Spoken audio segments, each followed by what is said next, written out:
What's up on my power ass crew? Look at that white face gauge. Isn't that just so cool? Let's check this out. Yeah boy. White face gauge overlays and red LEDs. Let's show you how it's done. So before we get started, let's check our gauge faces to make sure they're all correct. It says 87 to 91, but we want to make sure we got everything before we start tearing things apart. It's kind of a bummer to get it all ripped apart and say, oh wait a minute, these are the wrong ones. So speedometer, and it's got the right slot, it's got the screw access, it's got the bottom holes for the trip odometer. So we got fuel, and we got the water temp, good there. Voltmeter, right there. Oil pressure, right there. Clock, right there. Now for your tachometer, you're going to have two of them. One's going to be for your 2.54 cylinder. This one will be for your 4.0 6-cylinder. That'd be the one I use. And you can tell that by the tachometer where the red line starts. It sits at about 5,500 or so. Look at this one right there, about 5,500. Now that we confirmed we have the right gauge faces, let's take it apart. So to start out with, you got a Phillips head screwdriver right here, right there, and right there. And we got some up underneath here as well. Just look around, you'll see them. Now we got the trim off. You got 1, 2, 3, 4 screws there. Take out that cluster. And don't forget, you got one up in here and one back inside here. And I really hope I don't have to take that off because it's going to be no fun. Interesting. My DIY cup holder makes a great drill holder while I'm doing this. The more you know. But once you get it off, be careful, your face may just fall off on its own. That's hanging everybody's imagination. But you take each side, squeeze here, pull, the plug comes right out. Grab here, grab there, and give it a little tug, and there you go. And this thing's dirty. Might as well just clean it while I got it out. Look at the junk on there. Got dirt. You could have went ahead and pulled all the trim for your speedometer intact because you do have that one screw at the end of the gauge cluster here. So, 4-way screwdriver all the way across through here, and you got another one right there, and another one right there. Check them out. These two right here, when you take them out, this gauge piece right here, or this idiot light cover, is going to come forward, then up. Once you get that trim piece out, screw there, same for the tack, screw there. Take them out. Now to pull the tachometer out, you're going to have this plug right here, and there is a flat lever right there that you got to pull it upward to unhook it from that back inside there. See, I got to get me some contact cleaner to clean everything up while I got it apart. Position my light where you guys see it a little better. It's starting to get dark out here. There's a hook right there that little flat tab hooks on. So you got to pick that little flat tab up and muscle that sucker out of there, but don't pull on your wiring harness. Grab hold of the plastic plug when you pull. So to get your speedometer out, you're going to have to work with that cable right there. Here's your wiring harness. Here's your brake booster. Right in behind that grommet right there. You move it back and forth. I've got the speedometer disconnected so I can hear it move. But you got to get enough slack to push the cable that way through the firewall for you to be able to unscrew from the back of the speedometer. So that's what you got to do. Look at that. Shoot. I'm telling you people, you get you one of these hats. They're super handy. So what I've discovered, some intelligent person ran the line going to the speedometer is behind my fuel lines right there. And I mean, it's wrapped to the point that I can't pull the speedometer through anymore. So I'm going to go under the Jeep, trace that cable and disconnect it from the other end. Yay fun. So right there it is. Coming from around the fuel line, it goes back. And I know it's hooking to the transfer case, but I'm just trying to show you guys. Goes back that way.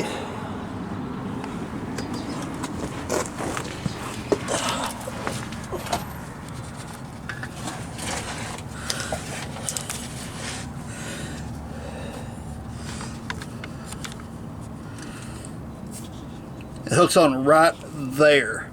So get me some channel locks, loosen that up right there, and I'll be able to take that cable loose, which will allow it to slide that way toward the front of the Jeep and give me the slack I need to pull the speedometer cable out, or pull the speedometer out. So tracing the cable back, it hooks to the back of my transfer case right here, which I already knew that, but I was trying to show you guys how it ran, those of you who've never done this before. So it hooks right here. That's your speed sensor, speedometer cable, all that fun stuff. This harness right here is going to go to your ECM. This obviously goes directly to your speedometer. I've got my adjustable wrench right here. I'm going to put on this. Hold this with one hand. Wrench this right here, the other hand, to break it loose. Then take this and pull this out. You'll see here in just a moment. All by my little light right there. I'm telling you, you need to get you one. I'll drop a link below. They're super handy. Keep one in your rescue bag in your rig. You break down at nighttime or you're stuck, whatever. Come on now, look. A little dimmer, off. Super handy. Then once you get your hair unscrewed, this hip just pulls out, and now you got plenty of room right here to pull the speedometer up out of the dash and disconnect it from the speedometer side. And now they disconnected from the transfer case, gave you enough slack, you can push it through the dash on the other side, pushing it back at you this way toward the cab, and speedometer hangs out like this. Push your little lever right there, which disconnects it. Right there, you can see the little hook disengaging. Pull it from the back of the speedometer. Now, I'm going to find the plug that's crammed back inside the dash, and I'll plug it from there. And I'll take these inside, put it on my little workbench, and we'll clean them up and put new LEDs and faces on it. Now, as you see right there on the plug, there is a little hook tab. You got to push it down to make it go under that right there, and you can unplug it. So let's take them inside, clean them up, face them, new bulbs, yes. First things first, let's clean these nasty things up. You want them clean so whenever you put your white gauge face on, you're not going to have any debris or any kind of dust you think that to hinder its adhesive properties to the gauge face. Now I got this thing right here is all floppy, so when I get it apart, I'm going to look at it, see what I can do by resetting that or fixing it. So anyway, I'm using these right here to clean them up at first, and then I'll take like Windex or something like that and wipe them down good. So not a whole lot of reason to bore you guys with watching me wipe it down, so I'll be back when I get done. Now we got most of the junk off of it, and the biggest reason for making sure it's pretty much clean is whenever you start handling your gauge faces, you don't want any of the crud that's on the body of the gauge here to get on your stickers here. It just won't stick right. So you're gonna keep it clean. So you're gonna be flipping this thing around, so it kind of minimizes any kind of mess. So now let's pull this off. And basically what you're gonna end up doing, this on mine isn't snapping it correctly, but you'll get it behind it, a little tight small screwdriver, and push down on that tab right there, which will release the faces right there. That will pop loose. And so we'll get this one right there.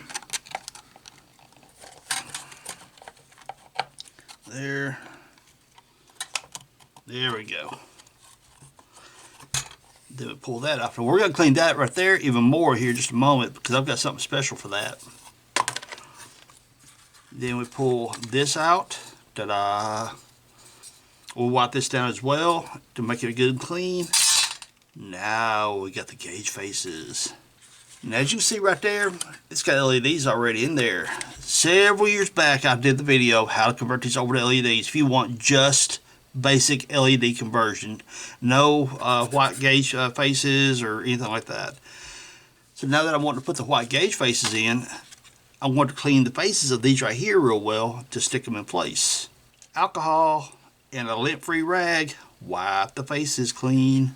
Put a little alcohol in there and just gently wipe the face off. And evaporates pretty quick, so you ain't got to worry too much about that. Be careful, don't knock your gauges around a little bit. Your gauges here, everything except for the clock, you can pretty much leave your gauges in place, your needles. The clock, we're going to probably pull the hands off the clock in order to get that face in. Check your rag. Oh, looky, it still got dirty on it. So we may have to go another round with alcohol. Dab alcohol on the rag on a clean spot, wipe them down again until my rag comes back clean. So now let's get this clock apart, because that's the one gauge of all this right here that you're going to have a problem with getting the needles down through the holes on this right here. So let me zoom in a little bit for you guys. The minute hand, if If you get your pair of pliers and grab hold of that post right there, pull straight out on it, you should be good. But I'm going to be totally transparent with you guys. This is the second time we're shooting this scene right here because I just did it. Took all this right here apart. Well, these needles off and thought, hey, wait a minute, I forgot to push record on the camera. There you go. So, get your pair of pliers and pull up on that little post right there. Or, if you take your small screwdriver and put it against that post and gently, gently, gently, be careful, wedge up on it like that. Now, if you feel like you got to put a lot of pressure to it, don't do it, because that right there is a thin little wire. Get over here. See that right there? It's a thin little wire, so you don't want to break it. So you're honestly better off with needing those pliers, get on the end of that post right there, and pull it up that way. Then your hour and minute hand, get back on the edge of that lip and pry gently. Just rock it upward. Move it a little bit on that side. Come over here on this side. Little by little. Nudge it off there. There's that. Come over here. And gently pry up on that side. You'll see it move a little bit. And there's that one. Yes. This is also another good time to wipe down this clock face because these had that inside here covered, so I gotta wipe this down inside here a little bit. Back in a moment. Now, this step right here is actually pretty important because you can take your gauges and peel them off and try to place them in place, but when they stick, yeah, they're stuck. So what you want to do in this cup right here, if you notice the bubbles, see the bubbles? See bubbles. See, we got bubbles. What is that? That is water and Dawn dishwashing detergent. So what we're going to do is take our decals. We'll peel off whichever one we're going to do first. And since we're going to do the temp right here, let's do it first. Fuel, temp right there. So we'll set this over to the side. Slide this on over here a little bit. The directions tell you to spray a little bottle like this right here. Well, guess what I don't have? I don't have a little small spray bottle. So I mixed a little bit of the water Dawn detergent up. I want to dip my finger in it and kind of dab it around the gauge.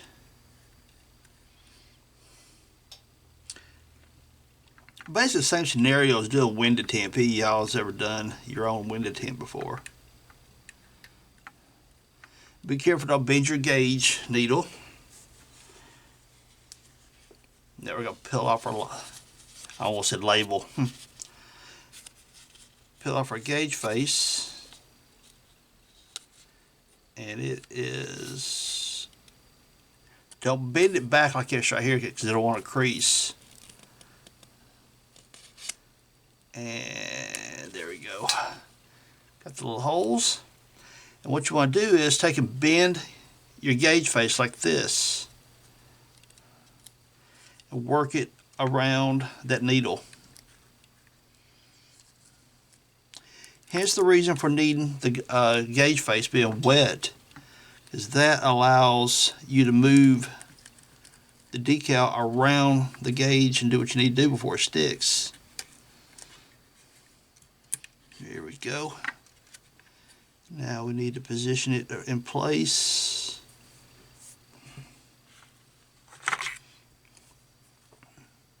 You got two little screws, one right there, one right there. Line it up with them. That'll tell you that you've got it in the proper place. And if your gauge face is too dry, the metal right here, this gauge will not want to come up. Now we've got positioned over those two screws that's holding that in place. Give you guys a little bit of a zoom action here. You see right there. And go ahead and press it in place. Be careful of your gauge needle. Now we're going to take us a towel and go from the center and push outward. Push all that water out of there.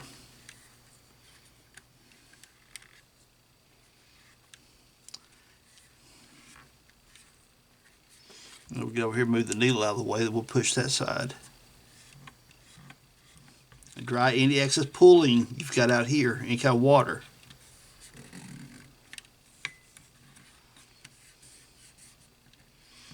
And honestly, you kind of want to let it dry for a little while now. The directions say an hour, or if you have like a hairdryer or something, that'll guarantee that the adhesive on your gauge face is bonded well with the metal of your gauge. So I'm going to continue with the rest of them. You see how it's done. Now I saved that one right there for last because I just want to show you guys the trick again a little bit closer. Get your gauge face wet, and you can see like the markings on my original gauges and stuff, that there's rust spots on kind of stuff. So I'm not buying a new cluster for that old rig, so I elected to do this. Peel your gauge off.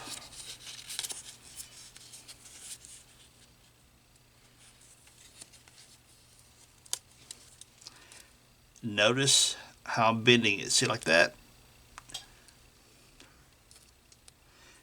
Hook it along the needle right here. The big hole goes around the needle like that. Pull it down, rotate your overlay into place. Little gentle tug, get it over top of this right here. Then line up your screw holes. And notice how easy that gauge is to move, because I'm using the water and Dawn dish liquid. And just like all the rest of them, push that water out of there.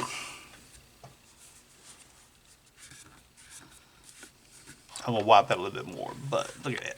Ain't this so much more pretty? And like I said, be careful hitting your needles, because you don't want to bend them. They're very, daggone it, very easily bent.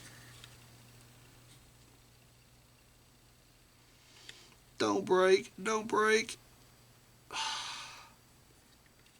There. Whew. That's why you be careful. Pay attention to what you're doing. But now I'm staring at a camera while I'm wiping, so yeah, that's my thing. There you go. Yay! And whenever you're putting your clock needles back in, they literally just put it in place and just push very gently. They slide right over. And even with your hand here, there is a little, if you look real close down inside there, there's a little post. This has a hole in it right there. That hole goes over that little post on the inside. You feel it line up, gently push. Ta-da! That's all she is. Got that put back on, looking good. Now we're going to clean our cover. A little bit of a watch face polish. And let's see, I don't know how much it's going to how well it's going to pick up on camera. What do I do?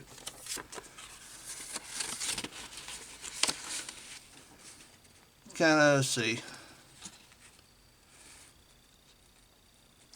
Now you see these areas right there. Probably not going to be able to polish that out, because that's where the dash trim pieces rub on that right there. So you're probably not going to be able to polish that out too much. But at least using the watch face cleaner here, polish, we can make this hair as clean as possible. So I'm going to put a little dab in right here. And then hit right there just see how much it does for it. I'll polish that up. We'll see what we can get. I'm using this soft cloth towel right here. I'm going to polish it up, see what happens. And any of you guys been bored to death watching me, pretty much what I'm going to be doing is taking my cloth, soft cotton cloth, support it right here. Like this is where I'm going to be pressing to polish. You don't want to like hold it out here and press right there to polish it, because you're liable to flex the plastic here and crack it. You don't want to do that. So I'm going to be polishing right there. So I'll put my fingers underneath that and just circular motion.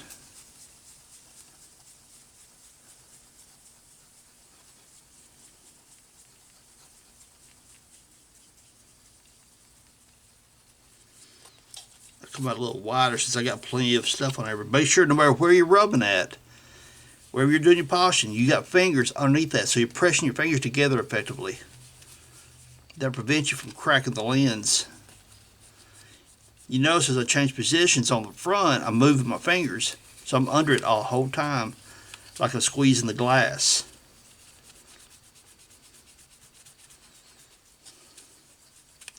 So now I'm going to take another part of the rag that's clean, wipe that area off and see what it looks like.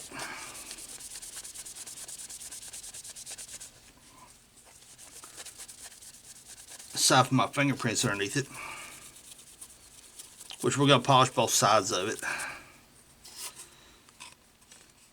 Now I have no idea if the camera's going to pick that up well or not, but it's definitely a very vivid difference. You can kind of see with the light I've got above my desk, the shine. Right here is hazy, over here it's hazy. If you see right there in the middle, it's got a nice reflection right there. That's where I did the polishing. Notice how hazy it is here, hazy it is over there. It smoothed that plastic out right there. Much better. So I'm going to polish up the whole lens and we'll put her back together. And what I should have done earlier is use the glove. Good old Harbor Freight gloves. Put your fingers underneath here. That'll keep your fingers, if you got any kind of dirt, oils, or whatever, from getting all over the lens when you're polishing it. You can have your little fingerprints underneath there to have to polish that off as well. So there you go. There's a tip. So now I'm going to polish this thing up. Take your rag, doing it circular motions like that. Along these edges right here, just along the edge like that right there. If you want to do a little circular thing too. But notice how I keep repositioning my fingers, my gloved hand. Right here, it's allowing me to put pressure on the plastic, not a lot of pressure, just a little bit, and push against my fingers here, sandwiching the lens, the plastic between my fingers. Now if I put my fingers back here and push right here, what's going to happen? I'm liable to crack my lens right through here. That's a bad thing. So wherever you're doing your polishing action at, put your fingers underneath it to support the lens so you don't crack it.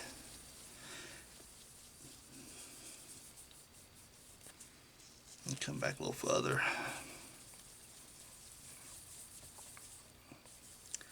And what I'm going to try to do is, and I'm doing the circular motion, but right here I'm going to do a straight motion to hopefully make a nice little clean polish mark. So whenever I do the reflection test, you'll see a definitive line between nice and shiny and not so shiny. Are you ready for the reflection test? Check this out. Look at how nice that light reflection is right there. As it comes over here, how hazy it gets.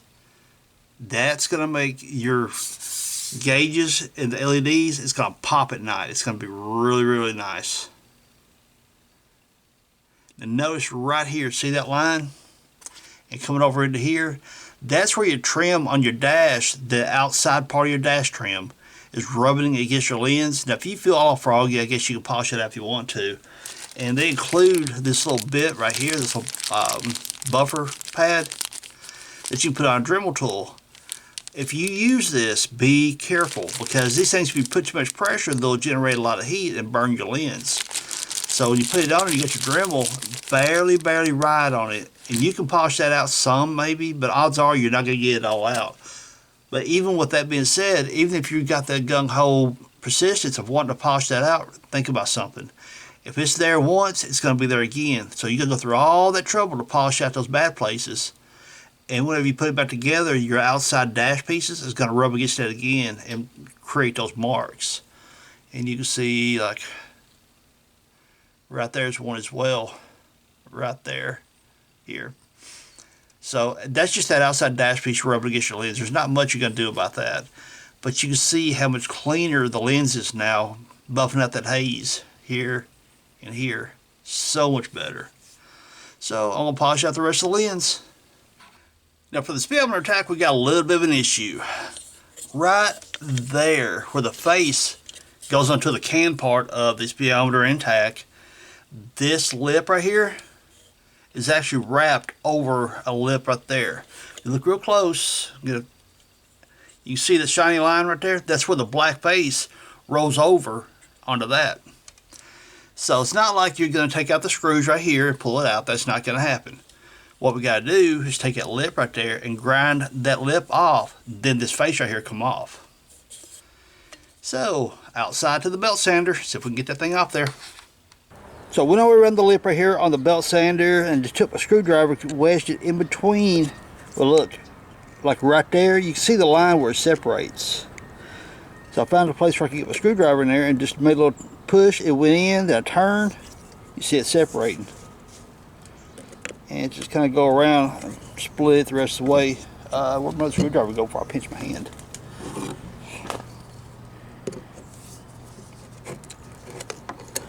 and go around and just separate the rest of the way. I know many of you, once you see the video right here, that, oh my gosh, I'm not doing it to my gauges, and I totally understand. I need right there a little bit more on the belt sander, or you can use a Dremel tool. If I just have to have a belt sander, so I used it.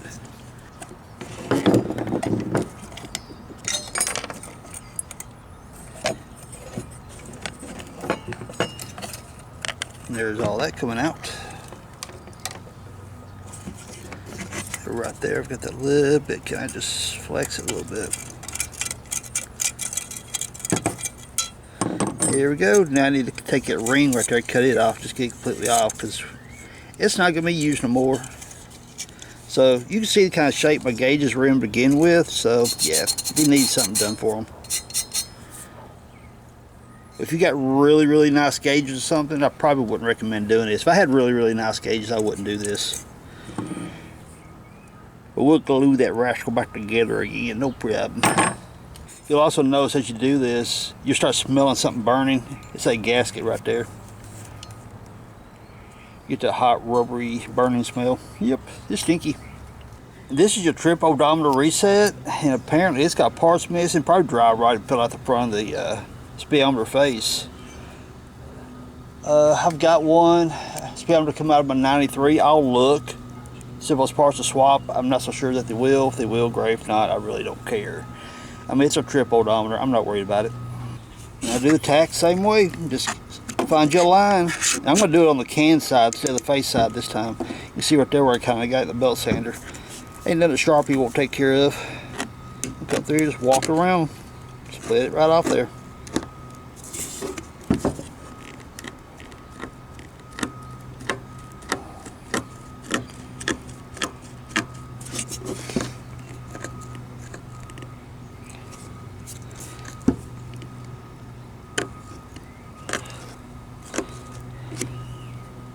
Now you're going to notice once you get the face off that you're going to have this like a rough lip coming right through here where you're grinding on it.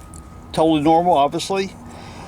And some people will want to get the urge to come around that with a file and knock off that sharp edge. I think that sharp edge is actually going to be working to your benefit, because when you put the glue on this thing to put it back together, that lip catches around that right there and centers it and holds it in place real well.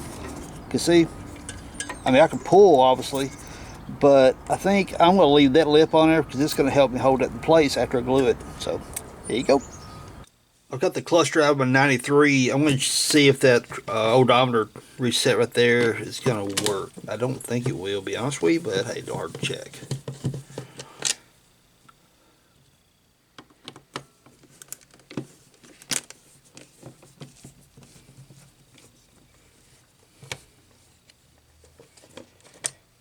And some of you may come as a surprise. This right here is out of my 91. This is out of the 93. They changed the clusters and wiring harness in from 91 to 92. 92 year. They changed over to this style right here.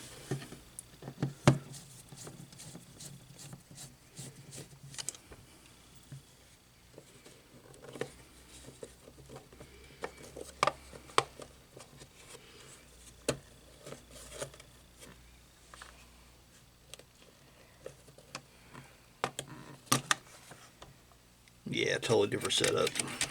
Totally different. Oh well, it was a shot.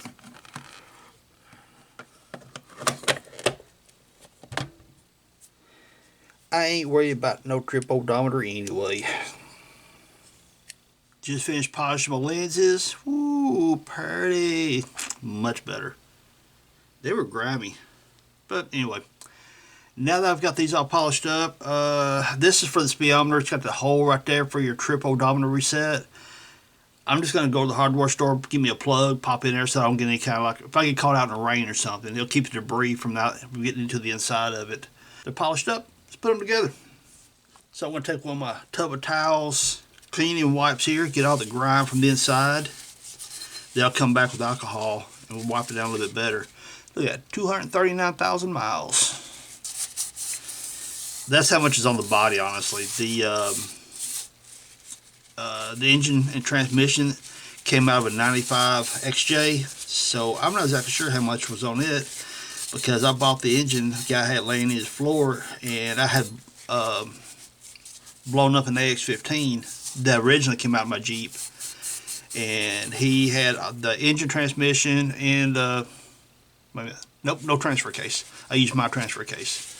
But he had an engine, transmission, AX-15 for $200, and he said he had a possible buyer for it, and I offered him $250 for it. If he would take it, I'd be right there. So yeah, I was a little sketchy about that.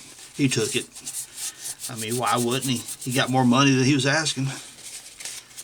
So I swapped engine, transmission over, took the transfer case off of my Jeep, my XJ, oh shoot, off my YJ transmission, put it on the back of my XJ transmission. Some of you are going to say, no you didn't, because it won't work. Yes it will, because I did it. But you got to reclock the transfer case.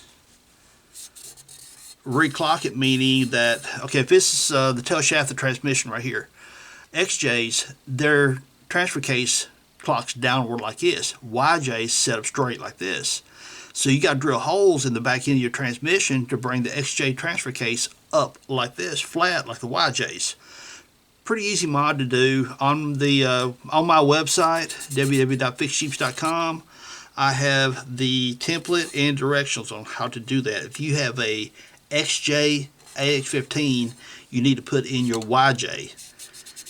I have the skills and I have the instructions to show you how to do it. For you guys, a little tip. I ended up switching over to a microfiber cloth to do the final polishing on those lenses for the speedometer tack and the the fuel gauge and that cluster, because microfiber does a really good final polish on them.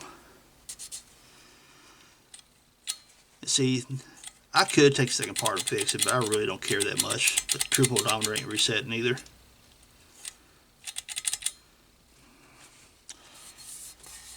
If I were restoring it to a nice, super nice driver or something like that, I would. But it's just a kick around town, go to the trails.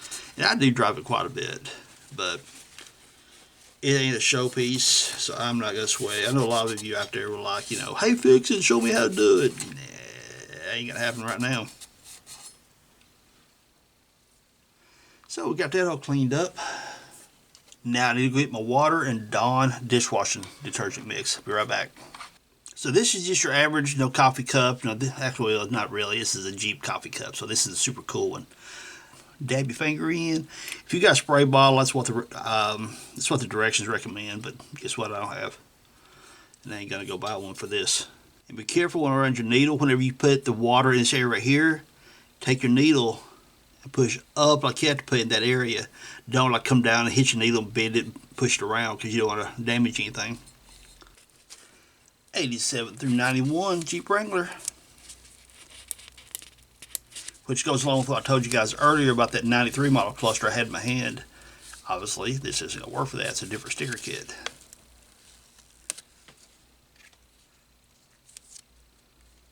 So there's your needle. Fold your overlay like this. See how the hole's positioned? Then I'm going to try to tuck it down in between that needle, trying to keep it in, make it easy for me, but keep it inside the camera as well. Let's try it this way. Try to fold it this way so we can hook it. What you need to do is get that needle of that speedometer through that hole like that. Oops, not through that one. You can do it. Okay, now get over that.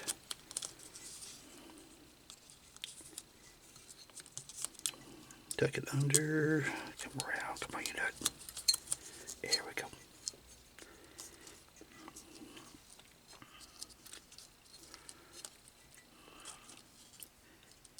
And pick it up just enough to get it lined up. You got those two screws on each side here and here. That'll help you get everything lined up.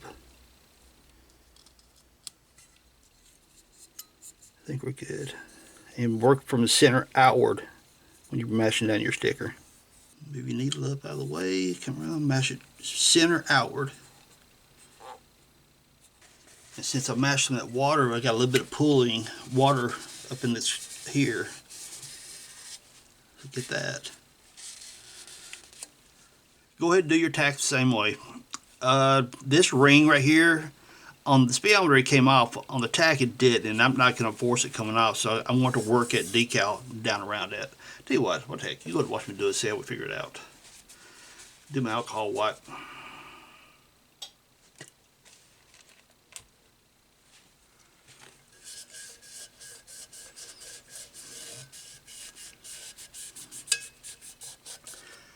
Now, some people feel like the alcohol wipe is like way overkill. Even if you're putting LEDs, and there's people who put LEDs inside their speakers and light bars and all this kind of stuff. And those LEDs, some of those have that adhesive back on where you peel it off and stick your LEDs in place. Even if you're doing that, you want the surface absolutely clean. If you don't, guess what? Those little pretty little blue lights inside your speakers, they'll fall right out. You know who I'm talking about. You know who I'm talking about. Inside joke, people, if you don't know what I'm talking about. So, tachometer stuff, and that starts at 55. This one starts at 55, and that's where we're going with it. So, put some water inside here. Our Dawn and water mixture. Now, this is going to make it more difficult to get the water up inside there because this little lip right here overhangs the speedometer about a little bit. I mean, our tachometer. So, yeah, but we'll figure it out. Don't worry, it's all good. Okay, now we'll do it this way. See if we can get to squeeze down underneath that needle, bring it across. Oh, come on. See, it's hitting this ring right here. So maybe let's put some water on that ring so it won't stick to it.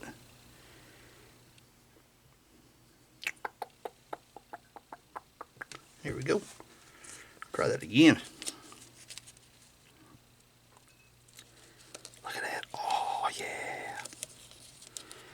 Now we rotate it in place. Get under the needle body right there.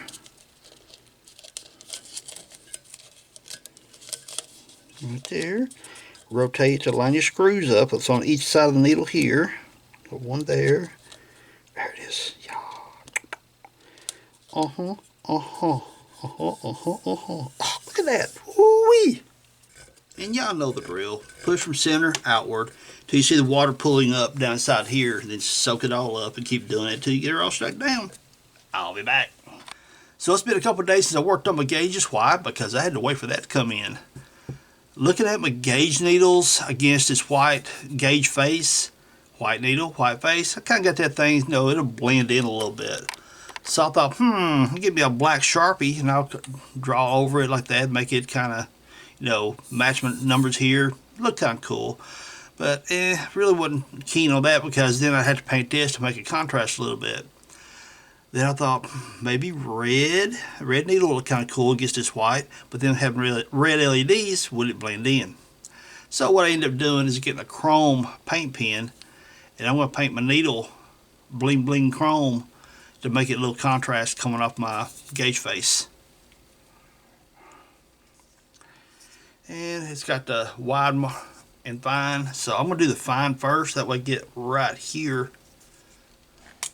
I need to turn on my overhead light.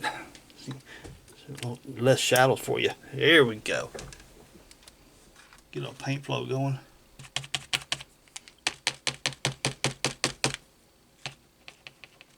There we go. It's finally going.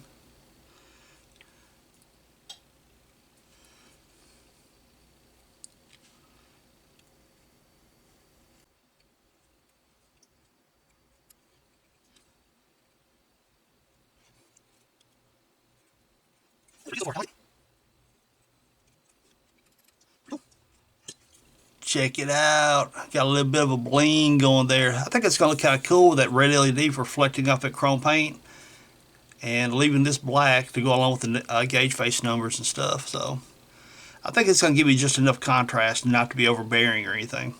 Pretty cool. So I'm going to paint the rest of them and then we're going to glue our faces back on. So I've got the paint work done. Time for the glue. We're going to glue these faces back on. And what I'm using is this clear weld by JB Weld. You take snap off that end right there. It was right there. I've already snapped it off. I got me a couple toothpicks here because I need them. Squirt you out a little bit of stuff. And don't mix up a whole lot at one time. Get your toothpick, mix your glue up real good. Then we're going to take your face, put the glue right on the inside of that lip right there. Just going to put it right on the inside, right around through here. Just fill up that little groove right here. That's all you're trying to do for right now. That little groove, just fill it up. Don't glob it all down inside there. So to the side, then we're going to take our gauge. Slide it over. I didn't mean to get it on the darn seal, which I did. Oh well. I ended up gluing that thing right there, which don't really want to do that. Let me wipe it off if I can. I wasn't paying attention.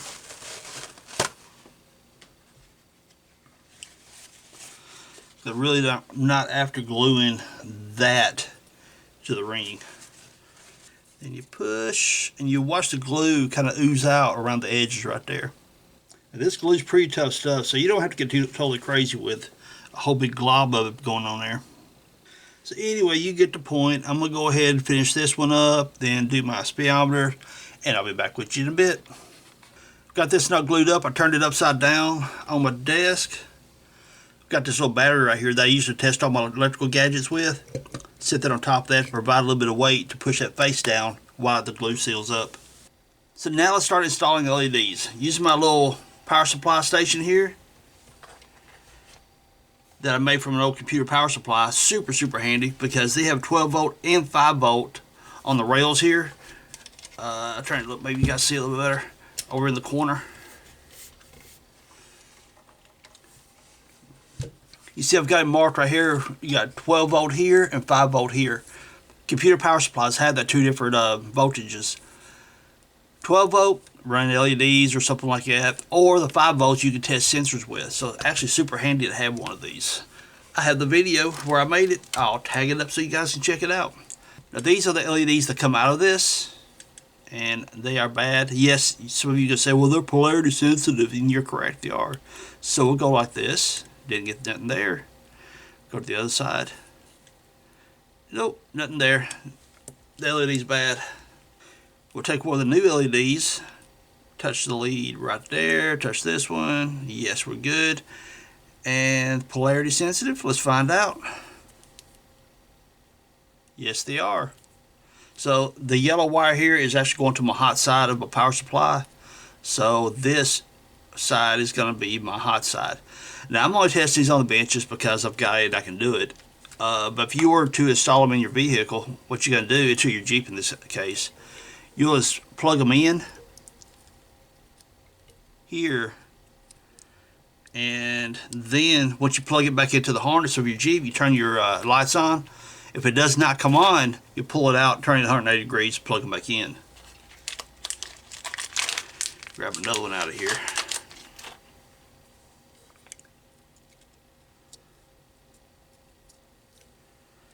And so we got black and orange, so let's just assume that black is ground because it typically is.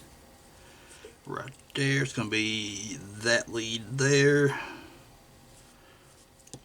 And I pulled it off.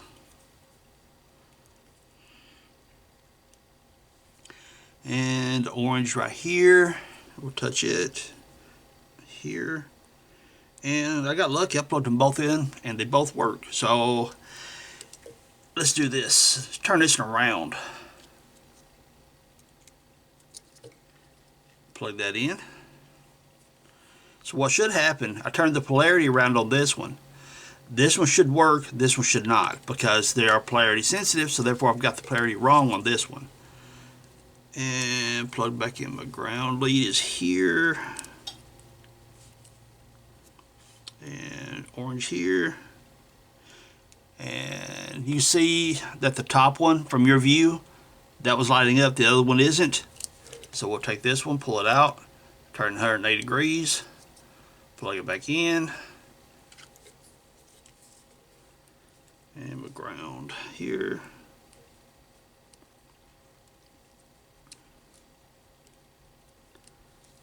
I need to put some more alligator clips on these things. They're not biting like they should. There you go. I got both of them going. Snap them in real quick. Now I have my LEDs installed here, got the newest put in, and if you want to test it on the bench, what you need to do is right here, let me zoom in on this right here to give you guys a little better view. Rearrange that. Notice coming off right here, that is the ground for the cluster, okay? Now for illumination for your lighting and stuff, you got two different leads you got to hit. One here and one here. And notice you got number 1, number 6, number 7, number 12. That's going to be your pin out. So you got 1, 2, 3 is your ground. Over here it's going to be 12 and 10. So starting here, you see number 7, but it's number 7, 8, 9, 10, 11, and 12. So 10 and 12 run your bulbs. So if I touch ground or pin 3 and pin 12, I'll light up this half of the cluster. If I touch ground and number 10, it lights up this half. So we got that all taken care of. Let's go put them back in. When you go to put your speedometer back in and you snap this in, some people have an issue with their speedometer doing this little bouncy thing. Sometimes it's the cable need lubed up, sometimes it could be something with the speedometer, you never know. But if you do need to lube up the cable, use a white lithium base or graphite base style lubricant. Don't spray WD-40, PB Blaster, some crap like that outside there. That'll make it just worse. So you want a white lithium grease or a graphite based for lubricant inside the cable. There we go. Don't they look so much cleaner? Very nice. But we're going to wait till it gets dark to see how they look when they're all lit up. Are you ready? Ta-da! Alright, camera focus. Check them out. Woo-wee! Ain't that just pretty?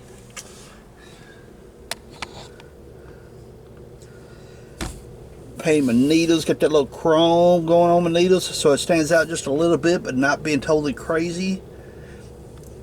Yeah, through my camera viewfinder they look kind of pink, but they are a very good vivid red. They're not super bright at all. So totally manageable for like going down the road and being, you know, really rough on your eyes or anything. I like them. And I'm sure somebody's gonna ask, are they dimmable? No, they are not. I ordered some dimmable bulbs that came in and they're the wrong ones, so there you go. So I had these laying around, I went and stuck them in, but honestly I do not need them dimmable because they're not really crazy over bright, so I'm totally cool with them. I like them. Sweet. It's actually me sticking my thumb up going thumbs up, but if you can see that, yep, sure.